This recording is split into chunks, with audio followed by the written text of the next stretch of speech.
Hello friends, ये course ऐसी तरह से डिज़ाइन किया गया है कि इसमें कोई एज लिमिट नहीं है। There are no age limit in this course, क्योंकि सीखने की कोई उम्र नहीं होती। यदि आप अच्छे हैंडराइटिंग सीखना चाहते हैं तो ये कोर्स आपके लिए ही डिज़ाइन किया गया है। यदि अच्छी हैंडराइटिंग आपको आपके बच्चे को सिखानी है या फिर आपको सीखनी है तो ये आप इस कोर्स के ज़रिए सिखा सकते हैं या फिर सीख सकते हैं। I am your handwriting coach Priya Hingrajia. मैं आपको ये कोर्स के दौरान अच्छे हैंडराइटिंग कैसे करें वो सिखाऊंगी। मैं आपको सिखाऊंगी कि सुंदर अक्षर कैसे बना सकते हैं। हम ये कोर्स में इंग्लिश, गुजराती और हिंदी ये तीनों लैंग्वेज के हैंडराइटिंग सीखने वाले हैं। पहले हम बात करें कि how to write in a right way. इस टॉपिक पर ये भ्रम फैला हुआ है कि हर रोज़ एक पैराग्राफ लिखने से हैंडराइटिंग अच्छी बन जाती है, पर ऐसा नहीं होता। जब तक कैसे लिखे वो मेथड ही पता ना हो तब तक कुछ भी करने से हैंडराइटिंग को अच्छा बनाया नहीं जा सकता। इस बुक से आपको काफ़ी फ़ायदा होने वाला है, तो मैं आशा करती हूँ कि आप ये बुक को एंजॉय करेंगे और ये कोर्स को भी। तो चलिए अब हम स्टार्ट करते हैं। यहाँ पे पहले एल लेटर दिया गया है। आप कहोगे कि ABCD तो ए से शुरू होती है, तो फिर यहाँ पे पहले एल क्यों दिया है? लेकिन ये बुक ऐसे डिज़ाइन की गई है कि अगर आप एक लेटर सीख जाए तो उससे आप कई सारे लेटर्स सीख सकते हैं। यहाँ पे हम अगर पहले एल सीख ले तो एल से हम T, I, B, K और H ऐसे कई सारे शब्द सीख सकते हैं। इसी पेज की 2 प्रिंट आउट निकाल के आप उसमें प्रैक्टिस कर सकते हो। एल बनाने के लिए हमें पहले तो ये एक स्लेटिंग लाइन बनानी है और ऊपर जाना है और ऊपर से ही वापस नीचे आके एक टर्न ले लेना है। ऐसे बनाने से हम एल सीख सकते हैं। नीचे एक बार आपको करके दिखाती हूँ। पहले हमें बेस लाइन से स्टार्ट करके एक स्लेटिंग लाइन बनानी है और फिर वापस उसी लाइन से आकर बेस लाइन पे हमें एक टर्न ले लेना है। इस कोर्स में मैं आपको टिप्स और ट्रिक्स के द्वारा अच्छे हैंडराइटिंग करना सिखा दूंगी।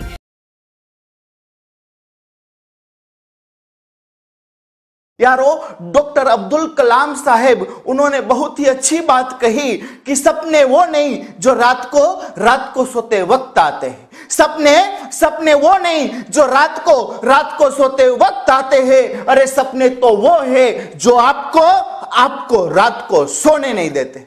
यारो, अगर आपने भी ऐसा कोई सपना देखा होगा तो यकीन मानिए आपका वो सपना जरूर पूरा होगा, क्योंकि इनका प्रोग्राम मैंने ऐसे डिजाइन किया है कि आप ऑर्डिनरी स्टूडेंट में से एक्स्ट्रा ऑर्डिनरी स्टूडेंट 100% बन जाओगे। आपको पढ़ते समय कौन से प्रॉब्लम का सामना करना पड़ता है।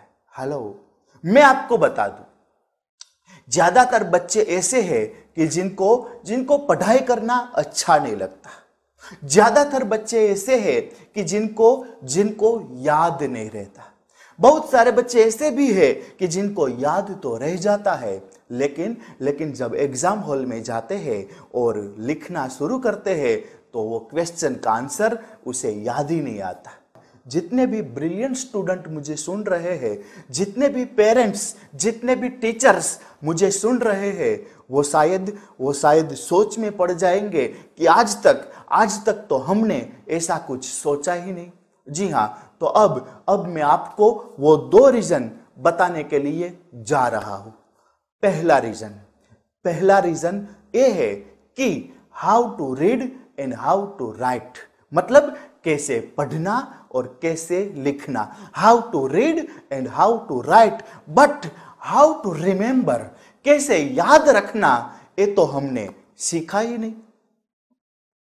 जी हाँ यारो, हमें सभी जगह बस ये 2 ही चीजें सिखाई जाती है, कैसे पढ़ा जाए और कैसे लिखा जाए, लेकिन कैसे याद रखा जाए वो तो आज तक हमें किसी ने सिखाई ही नहीं।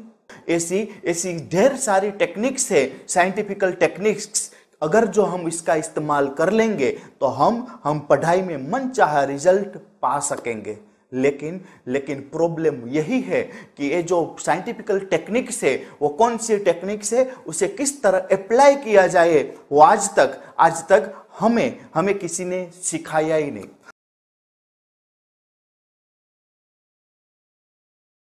हेलो यारो, आज का हमारा ये जो वीडियो है वो है पब्लिक स्पीकिंग। जी हाँ यारो, आप ये जो पब्लिक स्पीकिंग का कोर्स है उसमें आप सीख सकोगे कि कैसे आप सामने वाले के माइंड पे अपना अपना प्रभाव छोड़ सके। यारो, कई सारे लोग ऐसे हैं कि जो बोलना तो बहुत कुछ चाहते हैं लेकिन वो स्टेज पे बोल नहीं पाते। यारो, आप एक कोर्स में सीख सकोगे कि कैसे आप स्टेज पे आके अपनी जो कोई भी बात है वो आप सामने वाले के सामने प्रेजेंट कर सके। जी हाँ यारो, ये जो कोर्स है उसमें कैसे खड़े रहना, कैसे माइक में बोलना, कैसे अपनी स्पीच तैयार करना, वो सब आप सीख सकोगे। एक कोर्स छोटे बच्चे से लेके बड़ों तक सभी के लिए काफी यूजफुल रहेगा। तो यारो, ये जो कोर्स है पब्लिक स्पीकिंग का कोर्स, उन्हें आप जरूर अटेंड कीजिए और पब्लिक स्पीकिंग सीख के सामने वाले के माइंड पे अपनी छाप छोड़ के आप अपना कोई भी काम है वो आप निकलवा सकते हैं। मैं ऐसा कहूंगा कि ये जो युग है इसमें आपकी कम्युनिकेशन स्किल है वो बहुत ही पावरफुल होनी चाहिए। क्योंकि आपको लोगों के साथ काम करना है। तो यारो, चलो आगे बढ़ते हैं पब्लिक स्पीकिंग की ओर।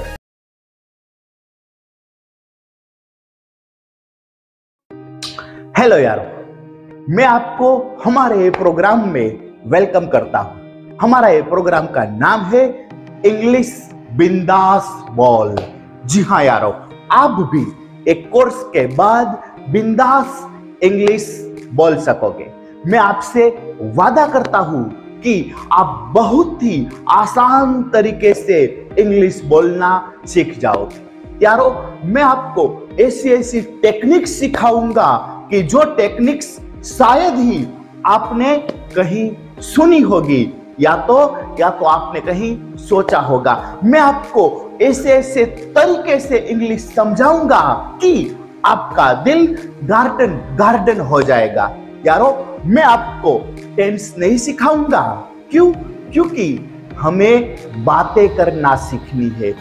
स्पोकन इंग्लिश का मतलब ही है बोलना, मतलब हम बातें करना सीखेंगे। आप कोई भी मीडियम में हो, Hindi medium, Gujarati medium, English medium, कोई फर्क नहीं पड़ता। बस आपको ये वीडियो देखना है, सुनना है, समझना है, जो भी उसमें कहा जाए वो सब आपको करना है।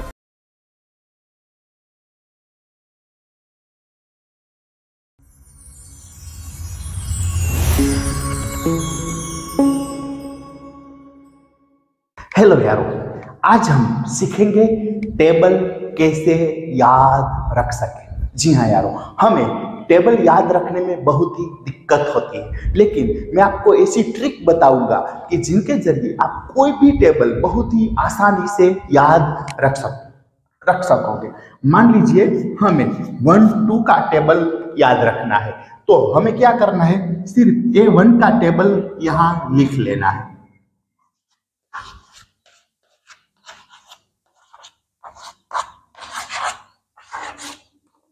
ये मैंने 1 का टेबल यहां लिख लिया, राइट। अब पीछे कौन सा डिजिट है, 2, तो यहां हमें 2 का टेबल लिख लेना है।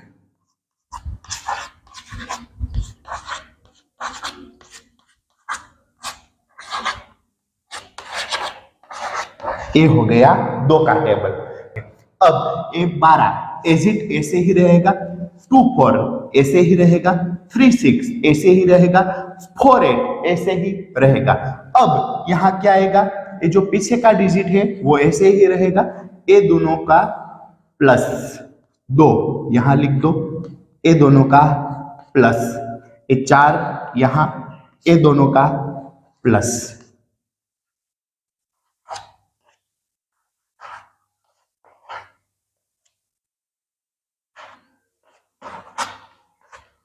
देखो यारो, ये हो गया 12 का टेबल। चलो और एक टेबल लेते हैं, लेकिन वो हम लेंगे दूसरे वीडियो में। क्योंकि मैं आपको प्रैक्टिस के लिए थोड़ा समय देना चाहता हूं।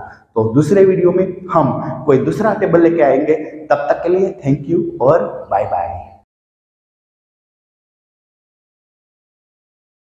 चलो यारो, अब हम आगे का लेसन सीखते हैं और वो है स्पेशल मल्टीप्लिकेशन। एग्जाम्पल, मान लीजिए 32 मल्टीप्लाई 11, तो क्या आंसर आएगा? ये जो 3 है ये आप इधर रख दीजिए, ये 2 है उसे आप इधर रख दीजिए, और 3 और 2 उनका प्लस करो 5, तो ये आंसर आया 352। चलो यारो, हम और एक एग्जांपल लेते हैं। मान लीजिए 58 मल्टीप्लाई 11, तो क्या हम करेंगे? सबसे पहले तो ए 5 हम यहां रख देंगे, ए 8 उसे हम यहां रख देंगे। अब 5 और 8 कितने आएंगे? 13। 5 प्लस 8 13, तो 13 का 3 हम यहां रख देंगे, और ये जो कैरी है वो A5 में प्लस हो जाएगी, तो हमारा आंसर है 638।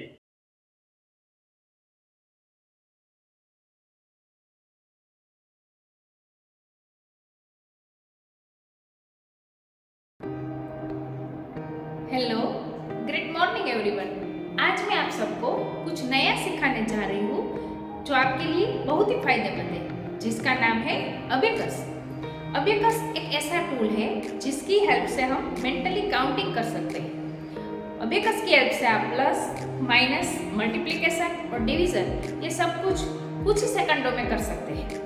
लेकिन मैं जब बोल रही हूँ तब आप ये सोच रहे होंगे कि इस कंप्यूटर के युग में जब हमारे हाथ में ही कैलकुलेटर और मोबाइल रहता है तो इस अबेकस जैसे टूल की हमें क्या जरूरत है? हाँ, आपकी बात तो सही है, लेकिन जब हम यूपीएससी, जीपीएससी, टेट टैट जैसी एग्जाम दे रहे होंगे तब हमें वहाँ कैलकुलेटर अलाउड नहीं है। तब ये आपको बहुत ही फायदेमंद रहेगा, क्योंकि आप अबेकस की हेल्प से मेंटली काउंटिंग करके जल्दी से जल्दी अपने जवाब ढूंढ के अपना ज़्यादा से ज़्यादा समय बचा पाएंगे। तो आप ये समझ लो कि आपके लिए बहुत ही फायदेमंद है। जब आप ये यूज़ कर रहे होगे और जब आगे आगे आप सीखेंगे तब आपको ऐसा लगेगा कि आपने शायद अबेकस सीखने में थोड़ी देर कर दी। तो ये देखिए बच्चों, ये है अबेकस, जिसकी हेल्प से हम अपने प्लस, माइनस, मल्टीप्लिकेशन और डिवीजन के सम करने वाले हैं। अब नेक्स्ट लेसन में हम सीखते हैं कि अबेकस को कैसे यूज किया जा सकता है और हम इसको कैसे मैनेज करेंगे और कैसे इसमें हमारे सभी सम्स करेंगे। तो आइए हम साथ मिलकर नेक्स्ट लेवल में ये सीखते हैं।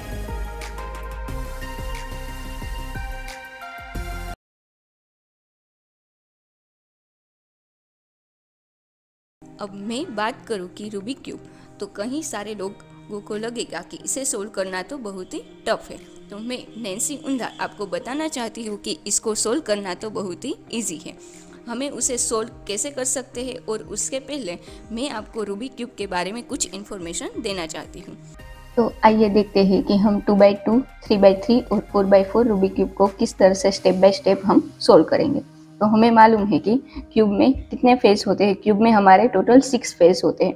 फेस यानी कि क्या? ये क्यूब की पूरी जो ये साइड है उसे हम क्या बोलेंगे? फेस बोलेंगे। ये तो हमारा पहला फेस, ये हमारा दूसरा, तीसरा, चौथा, पांचवा और ये छठा। टोटल हमारे क्यूब में कितने फेस है? हमारे क्यूब में टोटल 6 फेस होते हैं। हर एक क्यूब में हमारे 6 फेस होते हैं। 1 2 3 4 5 6।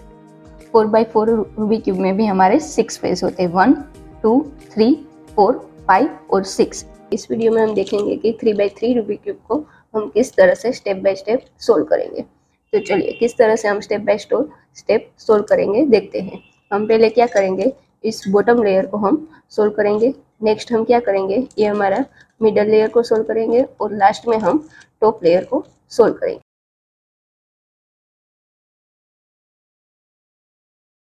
बहुत बच्चे ऐसे हैं जिनको कोई ना कोई सब्जेक्ट से डर लगता है। बहुत से बच्चे ऐसे हैं जिनको कोई ना कोई एग्जाम से डर लगता है। या तो काफी सारे बच्चे ऐसे भी हैं जिनको स्टेज पे आने से डर लगता है, माइक पे बोलने से डर लगता है, किसी को अंधेरे से डर लगता है, किसी को हॉरर मूवी से डर लगता है, ये जो भी सारे डर है वो डर सिर्फ और सिर्फ आपके सबकॉन्शियस माइंड में बैठे हैं। जी हाँ, बाहर की दुनिया में कोई डर है ही नहीं। अगर आपको इतना भी पता चल जाए तो भी ये सारे डर आपके अंदर से गायब हो जाएगा। देखो, मान लीजिए कि आपको स्टेज पे आने से डर है, लेकिन अगर बाहर की दुनिया में डर होता तो ये डर सबको लगता, लेकिन मेरे जैसे लोग तो स्टेज को एंजॉय करते हैं। मतलब साफ है कि आपका ये डर सिर्फ और सिर्फ आपके सबकॉन्शियस माइंड में बैठा है।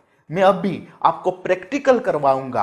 आप सभी अपने हाथ में जो कुछ भी है वो छोड़ दीजिए।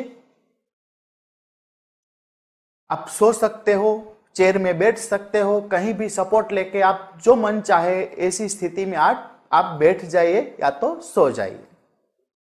अब आपकी आंखें बंद कर दीजिए।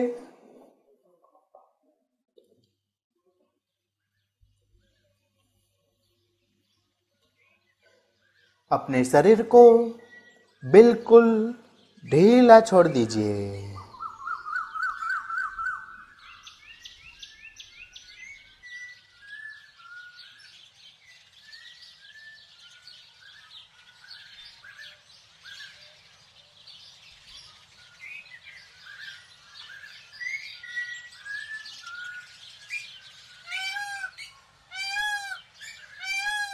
आपके आसपास जो आवाज आपको सुनाई दे रही है उसे सुनिए।